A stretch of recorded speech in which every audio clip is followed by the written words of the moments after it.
For months now, questions surrounding the death of Air Force veteran Ashli Babbitt on January 6th have remained unanswered. Well, until today, Judicial Watch has just obtained a trove of new emails, over 1,100 pages of them, related to those events. The emails reveal that the medical examiner requested her remains to be cremated just 2 days after receiving her body. The emails also reveal that her fingerprints were sent to an undeliverable email address that resulted in an error message written in Chinese characters, raising even more questions about the handling of this case. Here to break down these shocking findings is the president of Judicial Watch, Tom Fitton. Tom, good to see you back here. Thanks for having me on again, Sean. Appreciate it. Okay, I'm way out of my league on this. Why would the medical examiner's office request a cremation of her body, particularly so soon, especially since the case was still pending? Is that odd? It struck me as odd. Maybe the family requested it and they accommodated the family's request on their behalf. I don't know. But this was an active investigation. They hadn't determined the cause or manner of death. Applying for the cremation doesn't necessarily mean the cremation took place. But, why is this a mystery to me is a mystery to me. Because this is a major issue. What happened on January 6th, we're told, is the most important event in the history of man. And this woman was killed at the Capitol. And it's only now we're first getting documents about the investigation of her death. We still don't know who shot her.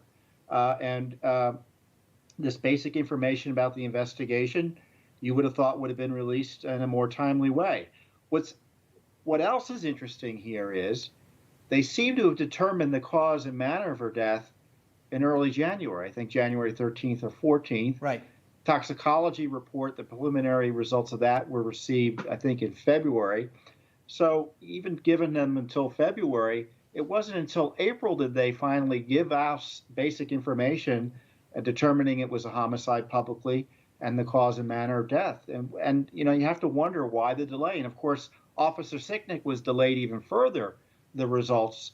And frankly, we only got that after we sued, the public disclosure of his manner of death, which was not a homicide, but natural causes. So you got to wonder, given the delay, is this politics? Was the Trump impeachment one of the reasons they withheld information from the American people about how all these people died? Remember, there were 3 others who died of natural causes, and what's going on? That's what I want to know. And that's why we're in court trying to get basic information.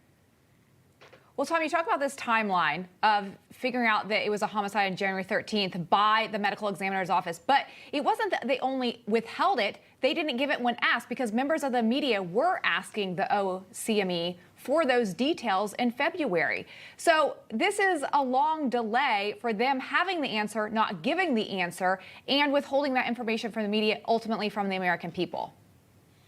Yeah, the documents show they were communicating with the mayor's office, so you had a politician involved. Why was the mayor's office involved in a criminal, potentially murder investigation, depending on what the conclusions were? What's going on? But also, I don't get why you brought this up a moment ago, Tom. We still don't know, at least publicly, the name of the officer who shot Ashli Babbitt, right? We all seen it, those images on television. Was the name in any of the emails that you received? No, we don't have that information yet. And I don't get this. Derek Chauvin's name wasn't protected when he killed George Floyd. No. And, the left seems to say, well, Ashli Babbitt was doing something seemingly illegal, so too bad. Well, that's not the way the rule of law is supposed to work.